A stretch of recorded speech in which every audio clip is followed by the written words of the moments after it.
Muito boa tarde, Sra. Maria Augusta. Muito obrigado por estar aqui. Muito obrigado pelo convite. Falando comigo, para a gente ter esta conversa que eu acho que vai ser muito interessante. E eu começaria por isto. Desta vez, de alguma maneira, nós vamos fazer um percurso e vamos dar uma visão um pouco diferente no sentido em que é a visão sobre a régua e das memórias que tem sobre a régua de alguém que nasceu no Porto e que, a dado momento, veio viver para a régua. Alguém que, julgo saber, já vem para a régua numa fase adulta. Sim, sim. Vim para a régua com 25 anos já. Veio para a régua com 25 anos, arrastada pela locomotiva do amor, não é? Exatamente. Portanto, conte-nos antes de mais o que é que fez com que uma jovem de 25 anos tenha, a dado momento, abandonado a sua cidade, a grande metrópole, para vir para a régua. Bem, todos os jovens têm a ideia de construir uma vida e realmente eu também tinha essa ideia. Tinha essa ideia e tentei construí-la com alguém também oriundo do Porto. Só que não deu certo. Não havia nessa pessoa os ideais que eu gostaria de ter num companheiro para a vida.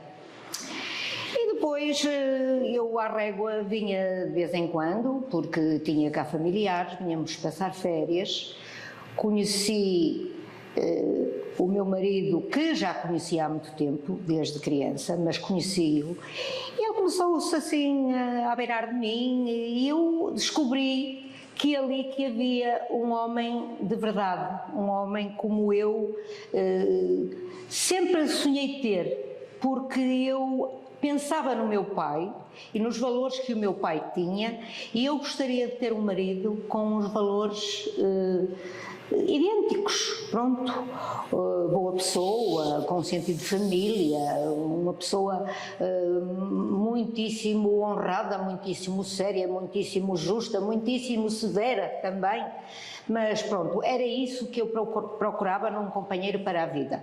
E depois, claro, aconteceu que já adultos, com 24 anos, já nos conhecíamos, mas com 24 anos começamos a conviver, e passado 8 meses resolvemos e casamos.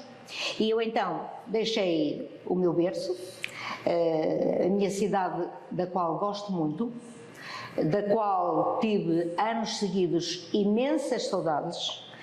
Íamos ao Porto de mês a mês e fomos durante muitos anos, de mês a mês íamos ao Porto, e depois, claro, já tinha 2 filhos e fomos ficando, e o meu marido sabia que eu tinha muitas saudades do Porto, e um dia disse assim: olha, não tenhas saudades, que vais ver que um dia vou-te construir aqui um palácio. E não construí um palácio, mas construímos uma casa com um certo conforto. E pronto, depois de eu estar cá, comecei a ter uma paixão muito especial pelo rio que me corre à frente da casa, pelas vinhas, em todas as suas épocas, pronto, no outono adoro. Vem agora aí o tempo das giestas, que está tudo em flor, que é tudo maravilhoso, é um espetáculo. Pronto, eu já gostava, mas comecei a ser uma apaixonada pelo Douro. Portanto, não me foi muito difícil depois adaptar-me. Até porque não é uma chegada repentina ou brusca, há uma chegada que já é antecedida por uma série de visitas antes. Exatamente. Portanto, não é um mundo completamente novo. Não, quer dizer, dei conta de muitas diferenças, porque eu tinha sido criada numa cidade, as pessoas têm uma vida nós, na rua em que vivíamos, que era uma rua com muitas casas, muita gente, conhecíamos-nos todos e estimávamos-nos todos como uma família. Eram Mas isso no Porto mesmo, no cidade Porto, mesmo? Na cidade, porque eu, na verdade, pronto, sou da freguesia de Paranhos, não é baixa, mas é cidade também, não é fora da cidade. E pronto, era tudo gente muito boa, gente que, como da idade dos meus pais, tinham filhos da idade dos filhos dos meus pais, portanto, pronto, dessas coisas eu tive bastantes saudades, mas o Douro para mim não foi surpresa, porque na verdade, sendo os meus pais oriundos do Douro, eu vinha cá algumas vezes, não só à Régua, como ao Pinhão, assim, mais acima um bocado, e portanto eu já conhecia alguns costumes das gentes, pronto, não é mentira se eu disser que apesar de ter nascido na cidade, eu sei o que era a matança do porco, porque eu nunca ouvi matar, mas de longe assisti aos preparativos e depois por perto comi aquelas primeiras febras que se tiram ao porco, é verdade, porque a casa dos familiares, pronto, criava porco, matava porco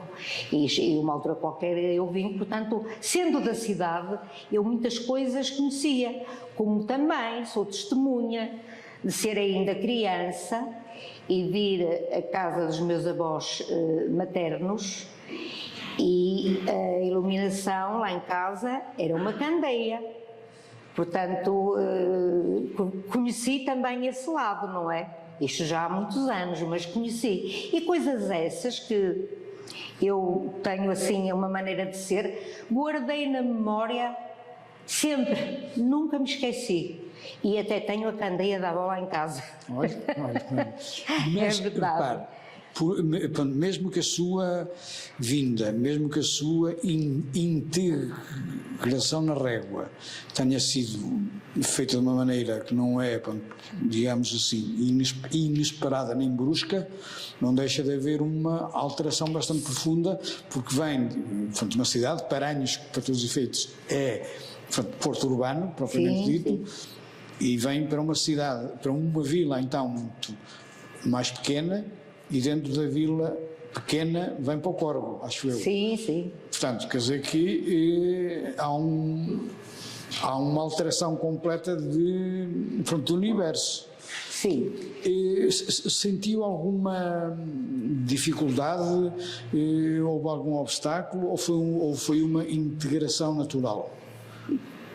A integração foi vagarosa, mas foi natural.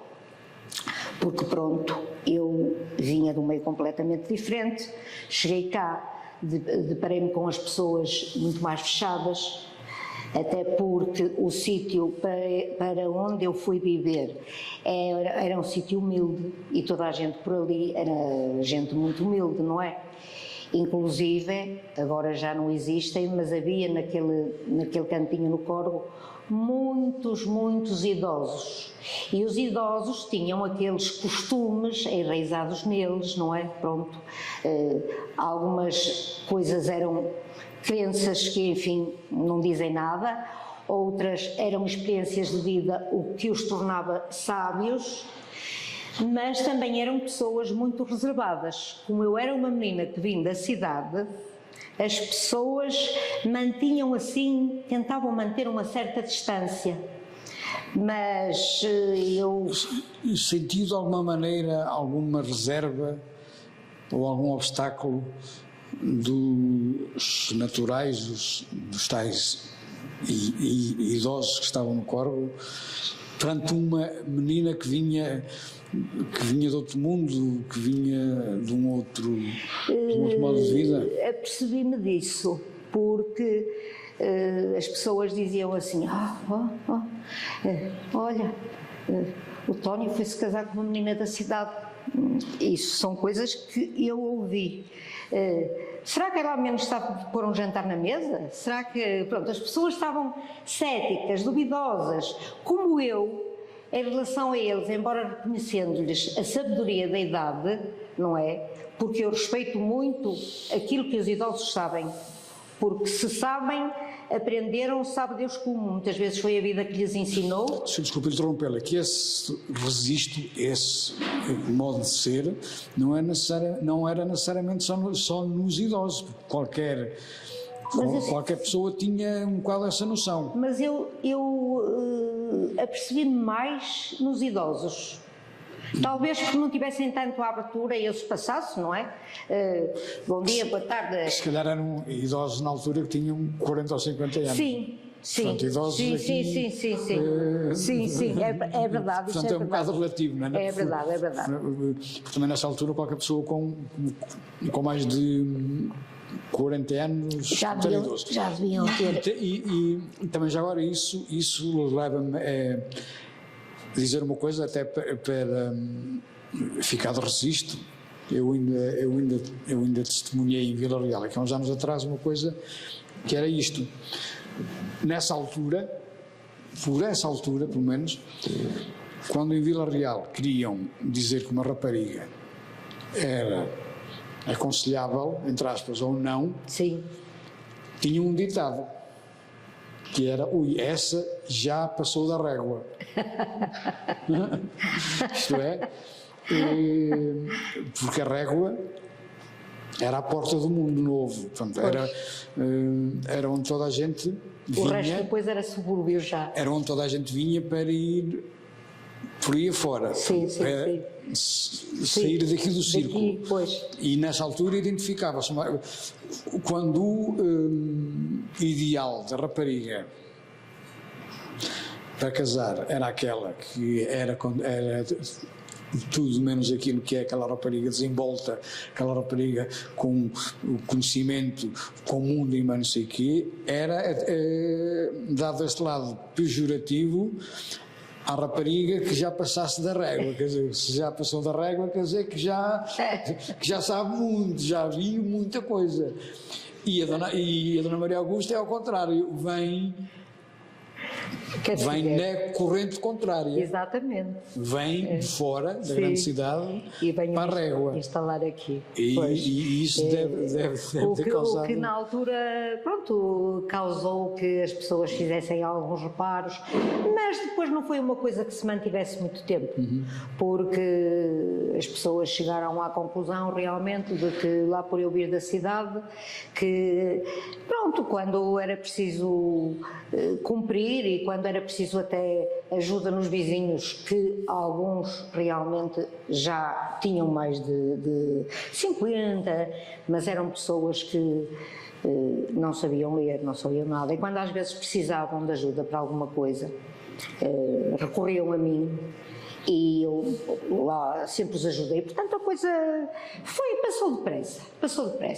E passou depressa na maneira como realmente as pessoas me olhavam e me ficaram a olhar, e a maneira como convivi, e a mim também me foi adormecendo a saudade do meu Porto, porque na verdade depois o meu marido começou-me a levar aqui e ali e além, onde houver montes e montanhas e capelinhas e isto e aquilo, e agora é a época destas flores do monte, e o meu marido sempre com isso, digamos, ele não me comprou, mas suavizou as minhas saudades. Sem eu nunca ter esquecido. Porque teve essa leitura também, soube Exatamente. Soube ser diplomata. Mas também devo dizer, eu casei-me com a promessa do meu marido que era só ali pouquinhos anos até o pai se reformar, porque eles trabalhavam os dois no mesmo sítio. O pai era velhinho e precisava do transporte, que era o meu marido que o levava, que era só isso. Só que trabalhava no Barossa, não é? Exatamente. Só que depois os anos foram passando, foram somando, e depois foi quando ele me fez a tal promessa de um castelo. Pô, ele geralmente jogou bem. Afinal, a promessa de um castelo cumpriu-se.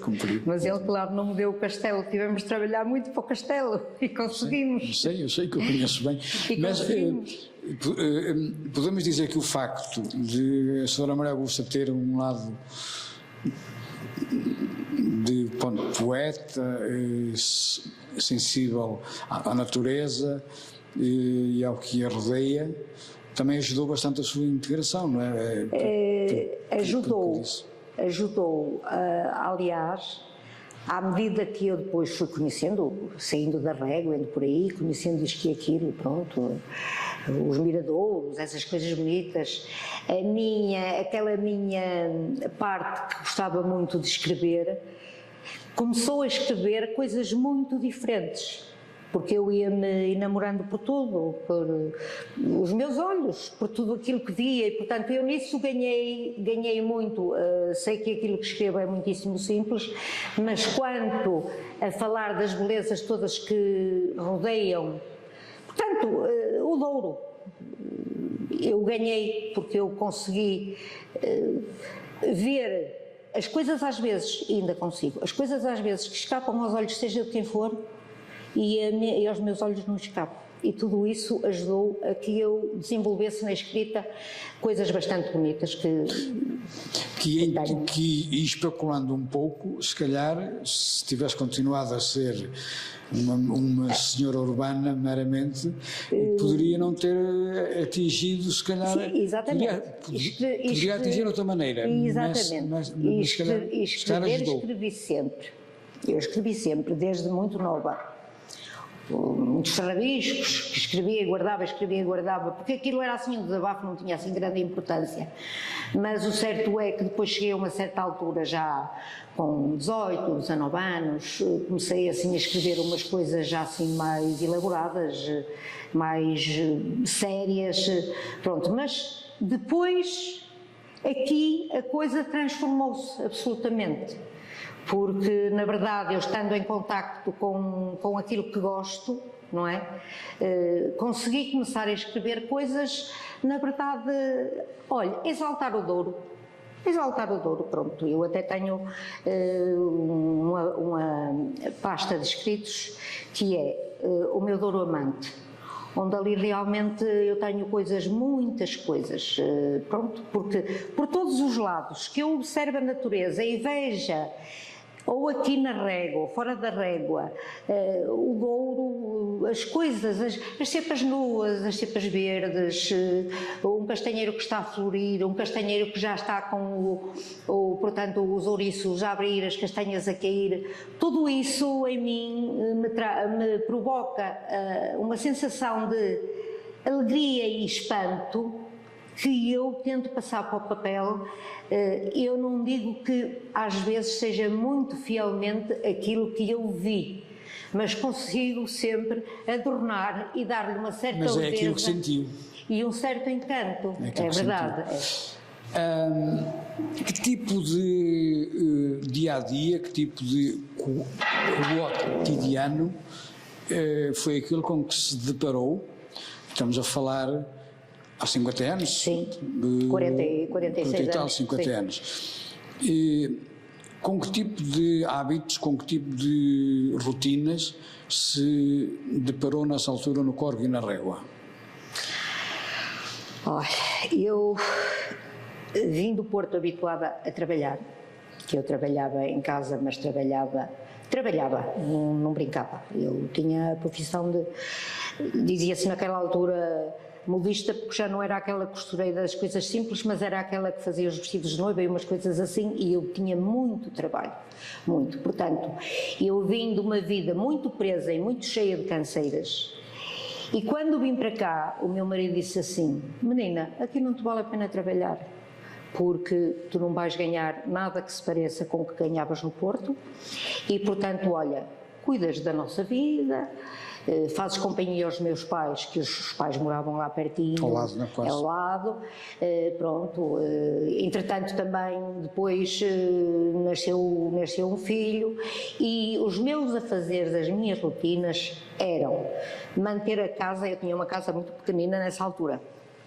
mas era manter a casa tão limpa, que eu costumo dizer que eu tinha um encerado que se podia comer no chão.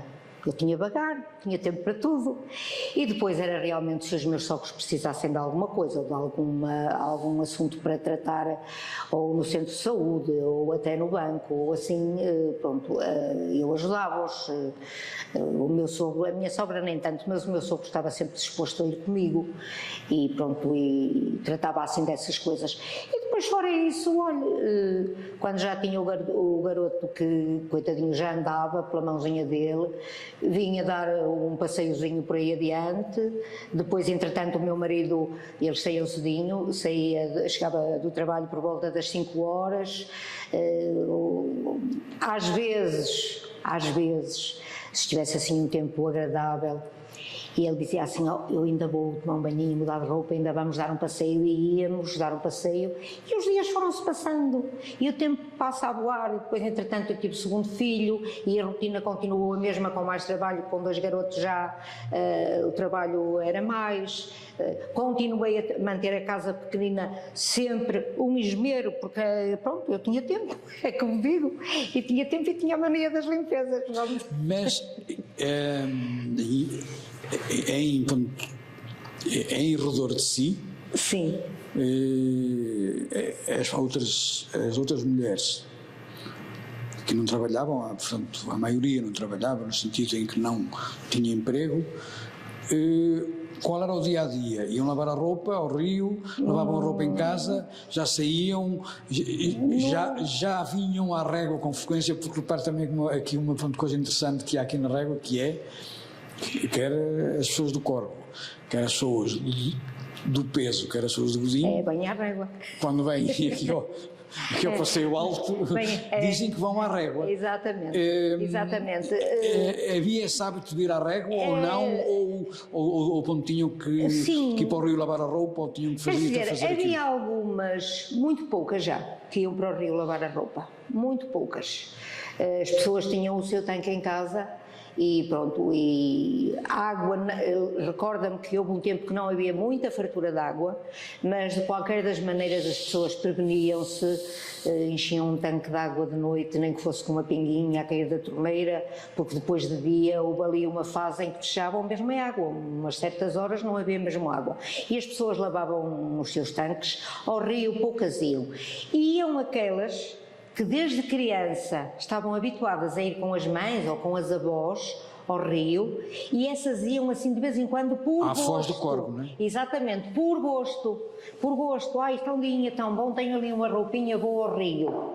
Coisa que eu nunca fiz, porque eu nunca fui habituada a lavar no rio, não é? Lavava no tanque e depois, entretanto, vieram as máquinas de lavar. Uma boa invenção. Mas repare, tem noção de uma coisa que é esta, e pelo que eu deduzo, na base em que conheço minimamente, a senhora vem para a régua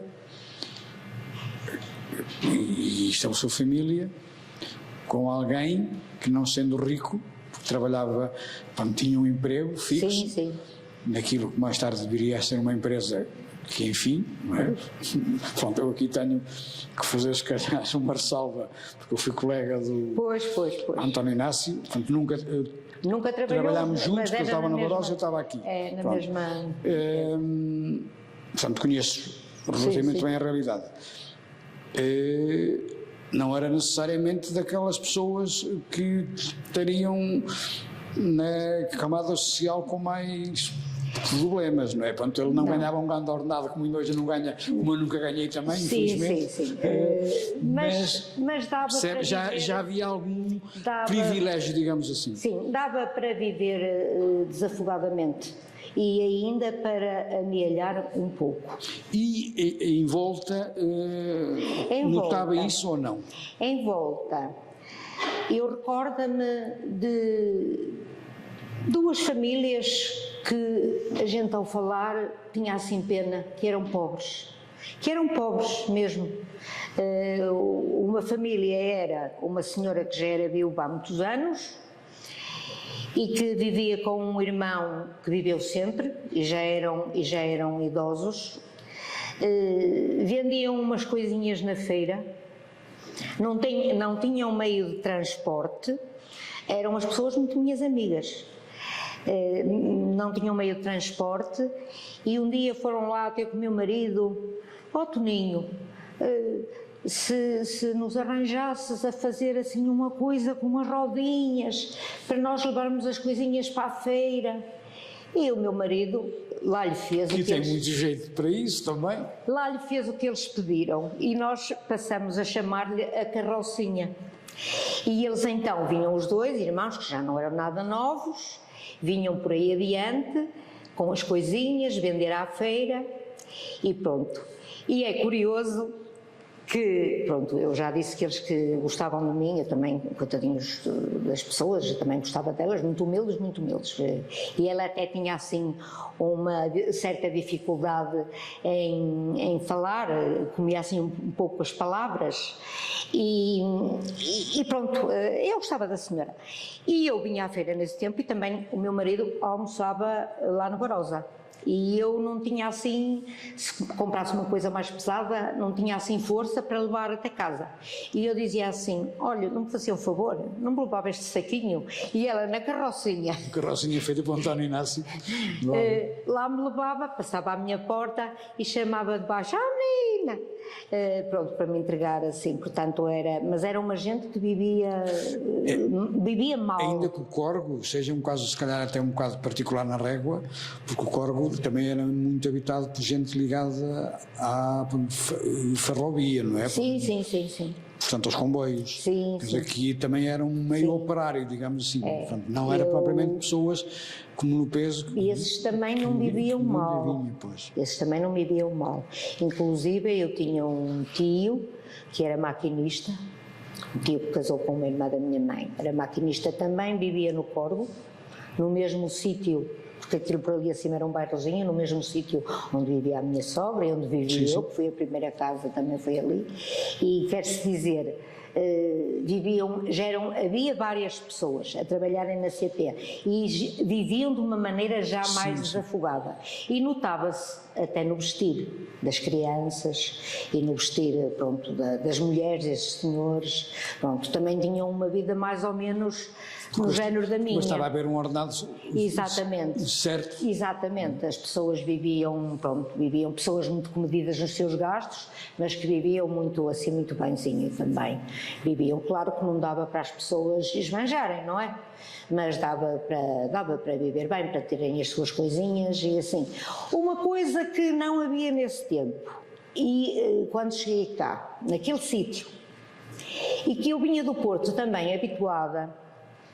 Eu no Porto, como já disse, trabalhava muito, mas nós tínhamos lá, na nossa zona, uma capela que os meus irmãos, que são um pouco mais novos, muito jovens da nossa idade, tínhamos um grupo de coral.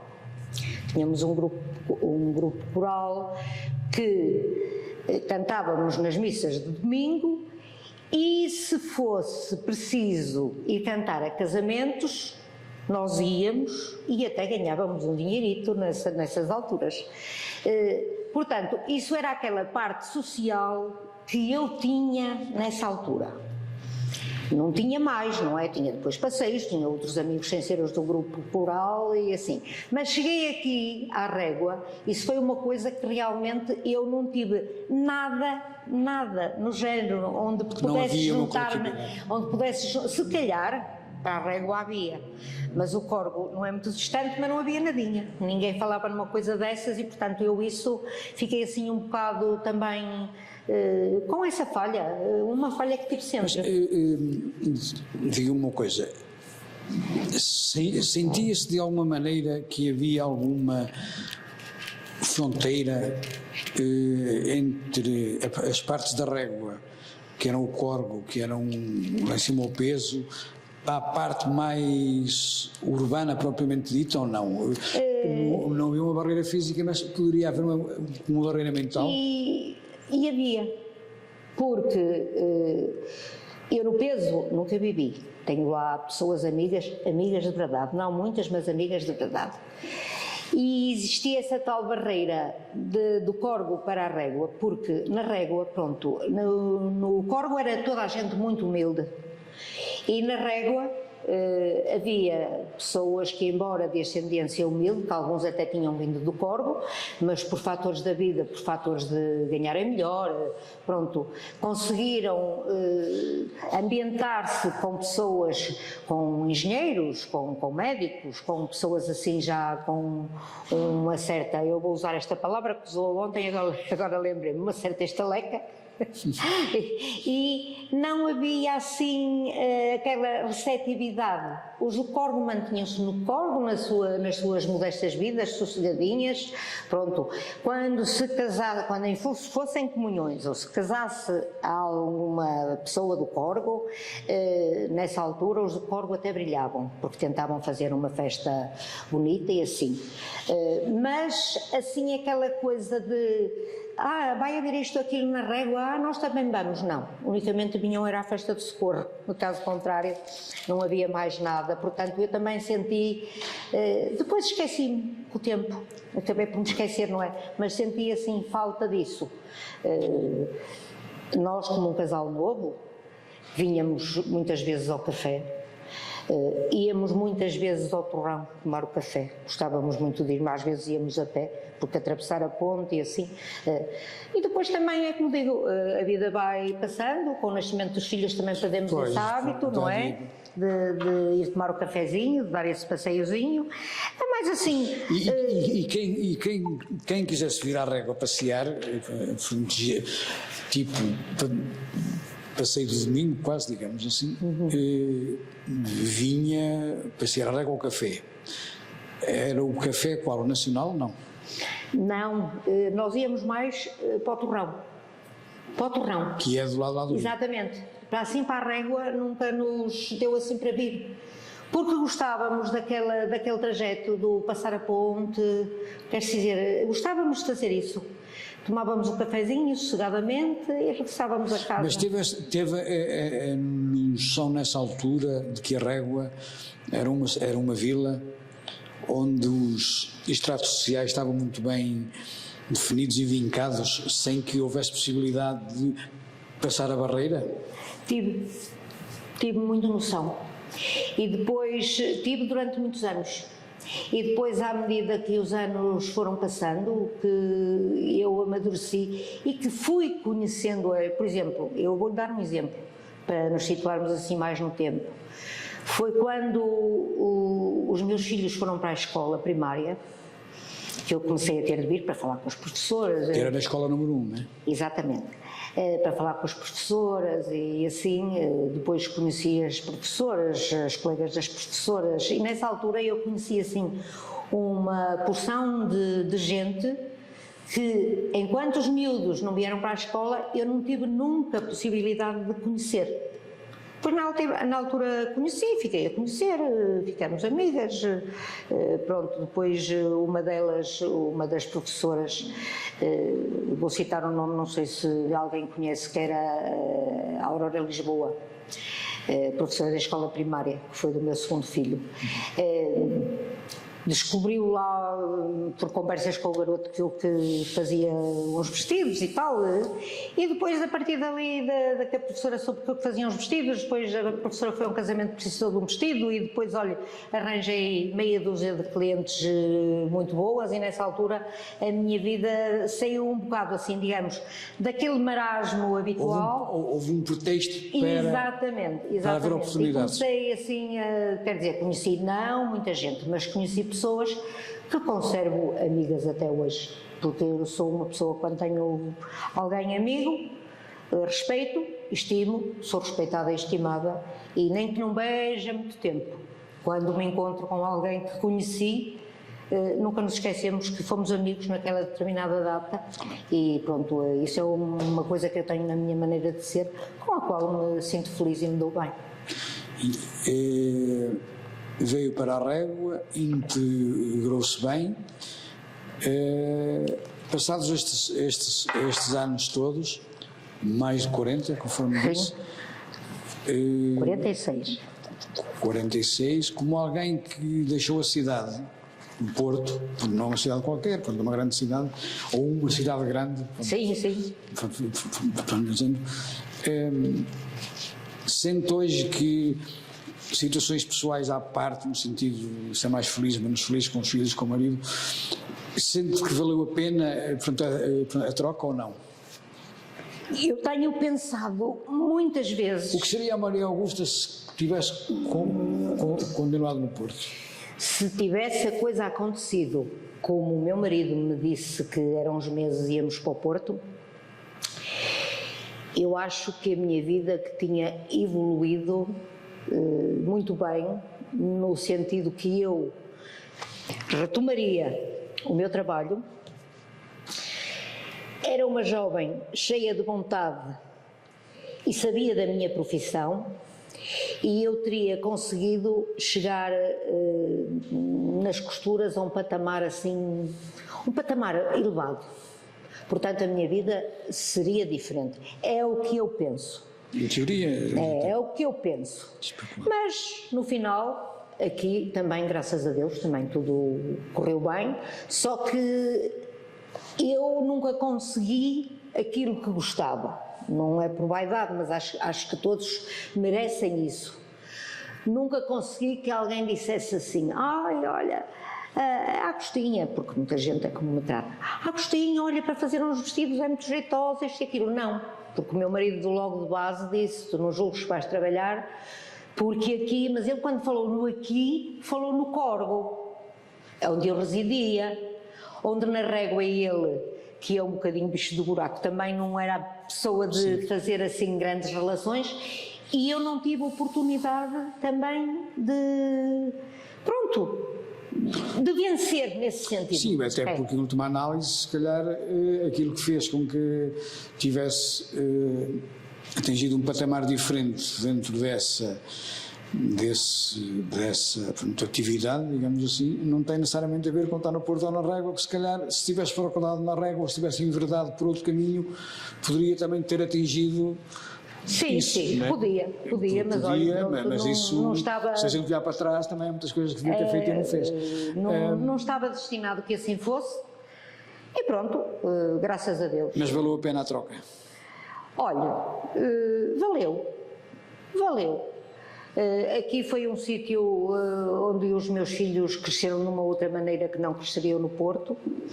O facto de realmente eu não realizar esse tal sonho de ser alguém conhecida por os meus feitos, reverteu em que eu desse muito apoio aos meus filhos, sempre, não é? Pronto, e depois ao longo da vida os meus sogros também envelheceram e como viviam pertinho de mim também os pude apoiar a eles em muitas coisas. Pronto, e portanto acaba por aquilo, o sonho que não realizei, mas acabei por ter coisas gratificantes. Que compensaram? Exatamente, gratificantes. Sempre uma boa companheira ali ao lado do meu marido, porque nem tudo foi fácil e conseguimos sempre. Eu nunca lhe disse isto ou aquilo, ai meu Deus, não vamos conseguir. Pelo contrário, ele é mais pessimista. Eu sempre dizia assim: não conseguimos o quê? Conseguimos, tu às vezes não conseguimos. Claro que eu ao falar-lhe assim, eu sabia que da minha parte que tinha de haver assim uma certa sabedoria. Não lhe vou falar malabarismos, porque não é, uma certa sabedoria em gerir as coisas, não é? Porque o meu marido sempre delegou em mim. Pronto, sempre confiou, sempre delegou em mim e eu nunca o desiludi quando ele dizia isto e aquilo, muito atrapalhado, muito feliz, conseguimos, foi toda a vida assim. Quer dizer que tem todas as condições para ter sido uma mulher realizada e ainda que esteja a meio do seu percurso de vida, digo eu, espero eu, e eu também. Esperemos. Tem condições para ter sido realizada, fosse no Porto ou Lisboa ou Coimbra. Sim. Agora eu posso abrir aí um parênteses. Ser uma mulher realizada não quer dizer que se seja uma pessoa felicíssima. Não posso, claro. Eu, uma mulher realizada, fui. Sou, porque ainda hoje, se o meu marido se expuser um desafio que ele acha que não teremos chance de alcançar, eu digo-lhe assim, nem penses nisso. Eu digo-lhe como lhe dizia há 30 anos atrás, não penses nisso, se queres fazer, fazemos, porque vamos conseguir. Agora, ser feliz, e não ontem se falou nisso, ser feliz é uma coisa, cada um o é à sua maneira. E eu tinha sido uma mulher muito mais feliz se acaso o meu marido fosse uma pessoa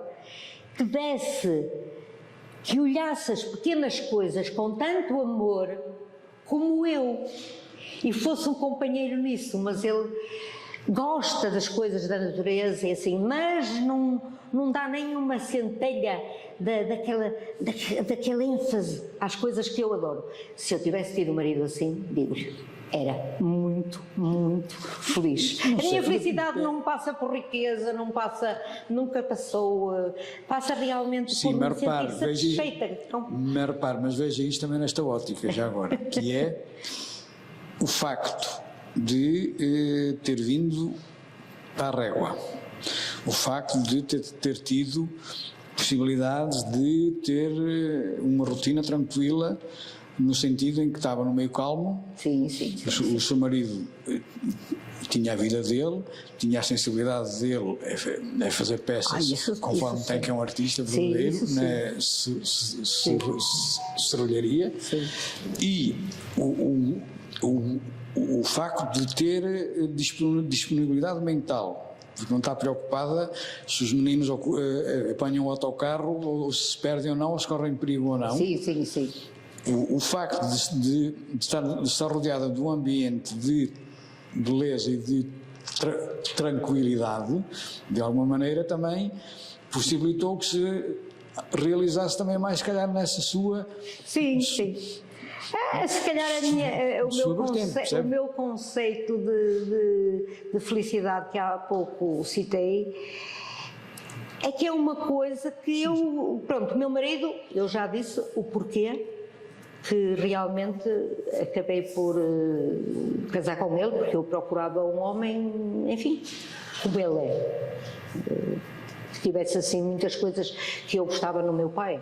O meu marido, se na verdade desse assim valor às vezes àquelas pequenas coisas que não valem nada, mas gostava que ele dissesse assim, tens razão, mulher, olha que bonito, isto e aquilo. Não, senhora, olha, sim, senhora. E eu lá fico para trás, a tirar fotografia, tiro de um ângulo, tiro do outro, até conseguir uma que me agrade, não é? Pronto. E assim, isso tinha-me feito assim, feliz de uma outra maneira. Sim. Está a compreender? Porque eu digo muitas vezes mesmo, como está com o meu marido, homem, felicidade para mim nunca passou por ter uma casa ricamente mobilada. Não, felicidade é vivermos com saúde, paz, harmonia, pronto, perdoar-nos, desculpar-nos uns aos outros quando realmente é necessário, não é? Porque há pessoas que dizem assim, Deus-me isto, eu nunca mais lhe desculpo, Deus me livre, eu durante uma vida inteira, há relias, pois há, eu nunca houve um dia que me deitasse com o meu marido que ficasse zangado a dormir. Tinha sempre a dizer assim, olha que aquilo... Às vezes pedia desculpa, não é? Olha, desculpa, porque realmente... Ou então, olha, foste tu que erraste, mas pronto, já passou. Não somos pessoas de ganhar... Mas isso para acabarmos, é possível... Vivas onde se viver. Portanto, sim. E se calhar, digo eu, em especulação, o facto de estar na régua permite condições mais adequadas, mais propícias para que haja esse tipo de estado de espírito. Sim. Porque não há todos os stresses que eu se continuasse no Porto, já falei que a minha vida quanto a trabalho seria muito diferente, teria um percurso de vida muito diferente, não tinha realmente as elevações, as vinhas, o rio, não tinha, mas tinha o mar. Que é uma coisa que eu tenho imensas... E encontrar sempre alguma coisa, não é? Imensas saudades. Tenho imensas saudades do mar, daquela faixa ali, portanto a gente vai ali por a beira-mar, desde o Castelo do Queijo até à Ribeira, por ali adiante. Já não faço esse percurso até há muito tempo, porque é um bom bocado. Mas tenho ido realmente desde o Castelo do Queijo até ao Farol, o farol que dizem que é o farol de Felgueiras, pronto, até ao farol, devagarinho por ali adiante, e venho de lá dar uma lavada, porque também gosto muito do mar. A vantagem que a senhora tem é que iria encontrar sempre uma paixão, pretexto. Uma paixão fosse onde fosse, não era? Ainda bem que encontrou a sua paixão na régua. Sim, é verdade, nós temos de dar, pronto, a vida é feita de tudo, não é? A felicidade que é feita de momentos, mas graças a Deus, pronto, conseguindo superar as dificuldades, sim, não me posso considerar uma pessoa infeliz, não, a vida tem de tudo, mas... Pronto. É uma pessoa que encontrou na régua um lugar de gente feliz também. Sim. Encontrei, sim, senhor. Muito obrigado. Olha, minhas senhoras, desculpem, que eu posso estar a falar, nunca mais me calo. Olha, permitiriam-me que eu lesse aqui um poemazinho?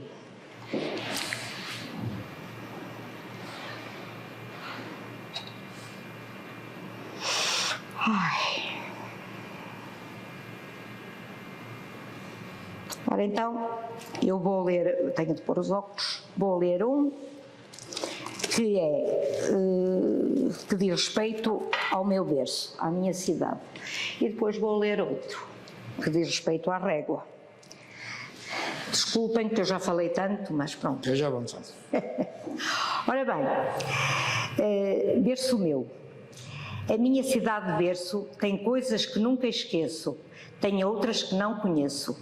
Arco de pedras velhinhas e nas ruas estreitinhas o beco das escadinhas, de gente humilde e honrada.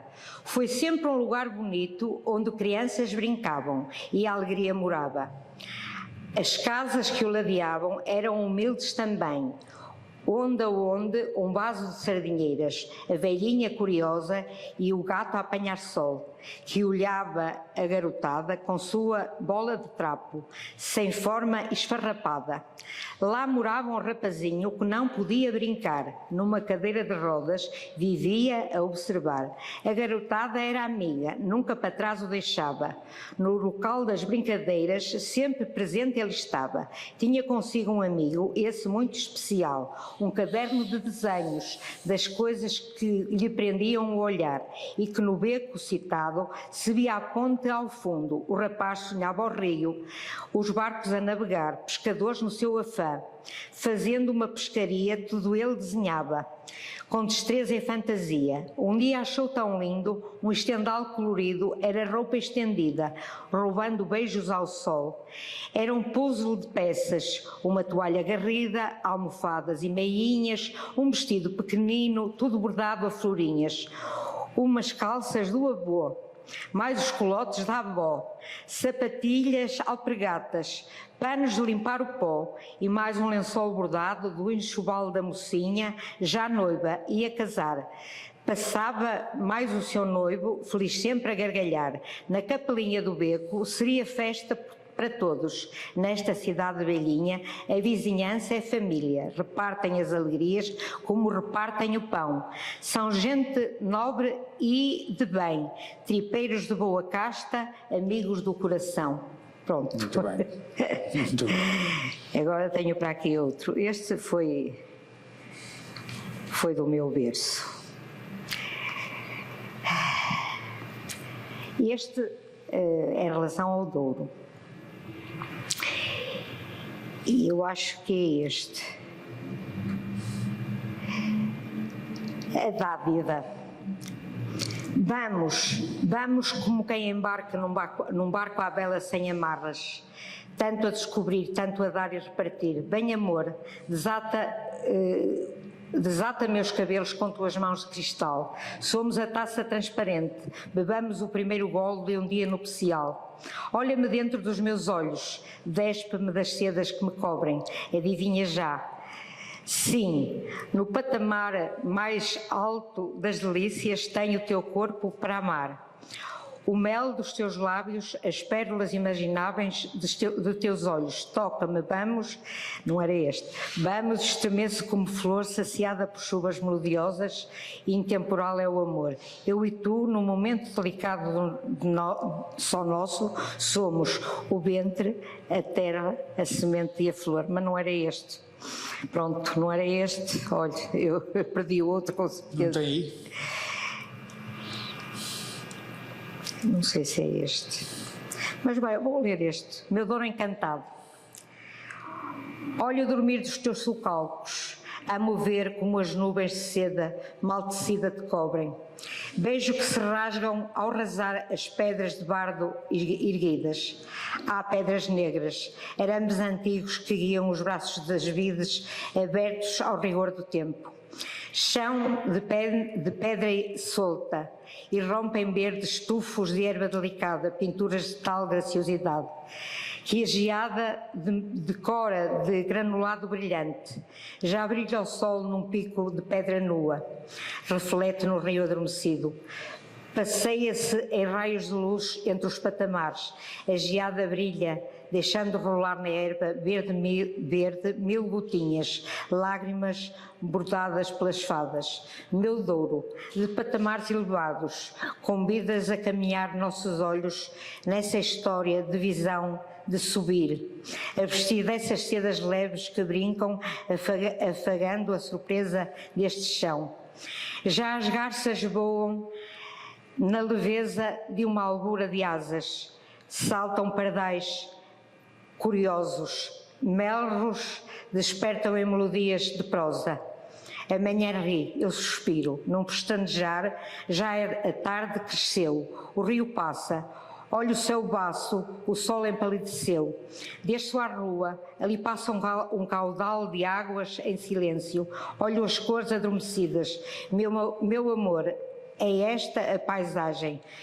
Me faz atenta, é esta a paisagem que me faz atenta. Riem ao longe mimosas em flor, vou como quem voa, raso os socalcos bem de perto, o cheiro da terra agreste me perfuma, há alecrim todo em flor.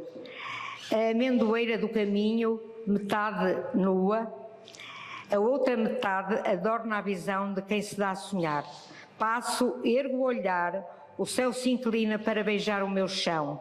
Ergo as mãos, na ânsia de abraçar, uma neblina que passa perto, mas só é dado aos sulcalcos o encanto das sedas e brocados, encantos de telas mais reais que decoram o meu olhar e teu olhar de pura poesia. Desculpem que eu estou com a boca muito seca, engasguei-me muito, mas pronto.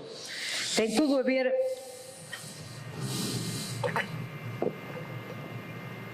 Tem tudo a ver com aquilo que eu avisto do lado da minha janela, inclusive a amendoeira, que metade estava vestida e metade estava nua. É uma amendoeira brava que há em frente à minha casa, que por acaso este ano morreu por completo. Mas o ano passado, metade morreu e a outra metade esteve toda em flor.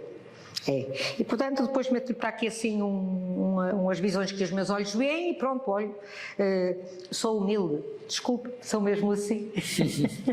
Muito bem, muito bem. Sou mesmo senhora, assim. Senhora Maria Augusta, muito obrigado. Olha, por este momento agradável. Agradeço também a estar aqui. Pronto, é pena, na verdade, que as pessoas da Régua não são nada dadas a estas coisas. Afinal, aqueles anos todos que eu vivi no Corvo, a pensar que não havia assim um núcleo, vou-lhe chamar um nome grande, de intelectuais. Afinal, hoje, parece que continua a não haver. Pois ainda há menos. Também só saí 4, portanto... Enfim, pronto. Sim, senhor. Somos poucos, Poucos, mas somos daqueles que... poucos mas bons. Não podemos dizer assim, mas somos daqueles que se aproveitam bem.